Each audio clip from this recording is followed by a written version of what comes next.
1 Minute Silence by David Menzenthen and Michael Camilleri.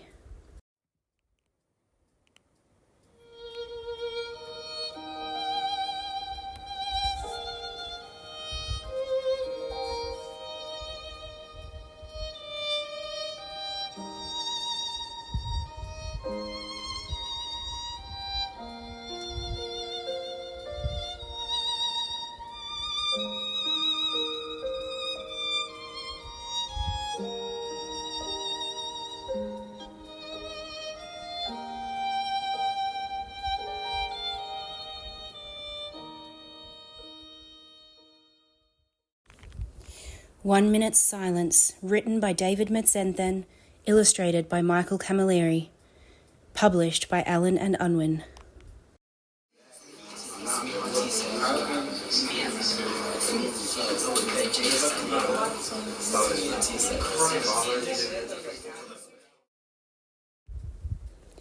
In 1 minute silence.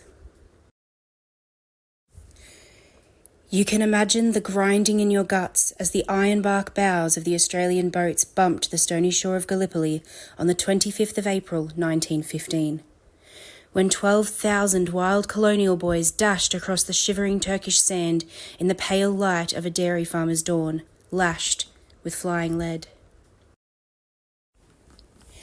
But can you imagine in 1 minute silence lines of young Turkish soldiers from distant villages, hearts hammering, standing shoulder to shoulder in trenches cut like wounds, firing on the strangers wading through the shallows, intent on streaming into the homeland of the Turkish people? In 1 minute silence, you can imagine the boys from the back of beyond and the blokes from the big smoke mad scrambling up the steepest of Turkish slopes, making tracks and marking maps with skidding boots and bursts of blood as they blasted and bayoneted their way through the scrub. But can you imagine in 1 minute silence how the Turks, fighting for their land and their lives, felt when they saw the enemy battleships anchored in the bay, slouch-hatted strangers swarming towards them with rifles, and knew that this was going to be a fight to the death?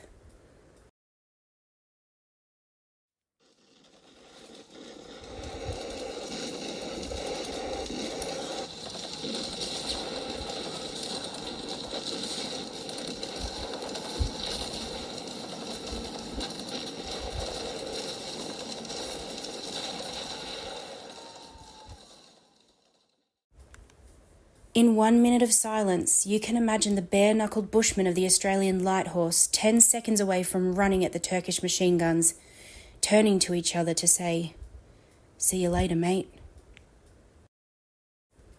Then going like mad until just about each and every one was stopped, dead, in his tracks. But can you imagine in 1 minute silence when it was the Turkish soldiers who charged again and again until the ground was strewn with thousands of dead and dying men? And the cries of the wounded, in words the ANZACs did not know but understood, filled the sky and reached the sea.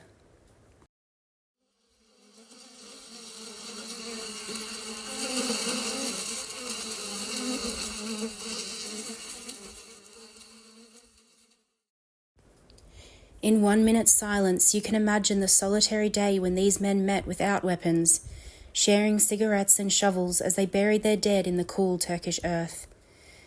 And the sound of the wind and waves and quiet talking replaced the crack, boom, and blast of war.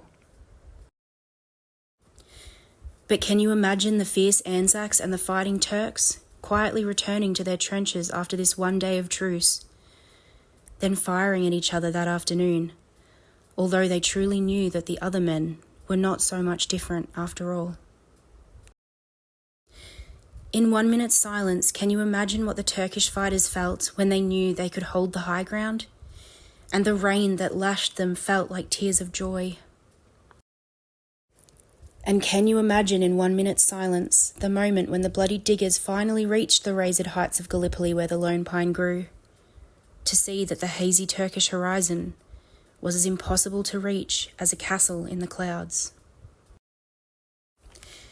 And you can imagine in 1 minute's silence as the Turkish fighters stood strong and straight in their freezing trenches, that the dream they dreamed of going home circled like a dove that might soon settle in quietened hearts. In 1 minute's silence, you can imagine the ANZAC strengthening their front lines as if to fight through every hour of every day of the bitter Turkish winter. Yet in secret, they were preparing to leave the cliffs and beaches of Gallipoli 7 days before Christmas in 1915. But can you imagine in 1 minute's silence, as the Turkish fighters looked down from the cliffs, that the ANZACs were binding their boots in cloth, leaving presents and notes and rifles rigged to fire, and about to make their way down to the sea and the waiting ships?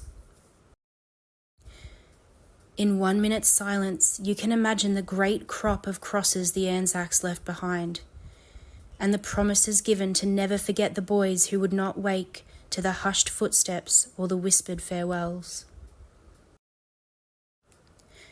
But can you imagine in 1 minute's silence when the Turkish soldiers rose that morning to discover there only remained the perfect lack of sound of a war that had ended? A friendly country. Therefore, rest in peace. There is no difference between the Johnnies and the Mehmets to us where they lie side by side, here in this country of ours. You, the mothers who sent their sons from faraway countries, wipe away your tears. Your sons are now lying in our bosom and are in peace. After having lost their lives on this land, they have become our sons as well. Ataturk, 1934. This project has been assisted by the Australian Government through the Australian Council, its arts, funding and advisory body, in memory of the ANZACs and the Turkish troops who fought with honour on the Gallipoli Peninsula 25th of April 1915 to the 20th of December 1915. Michael Camilleri would like to thank Sophia Mundi Steiner School and the Year 12 class of 2013. First published in 2014, the copyright text goes to David Menzenthen and copyright illustrations to Michael Camilleri.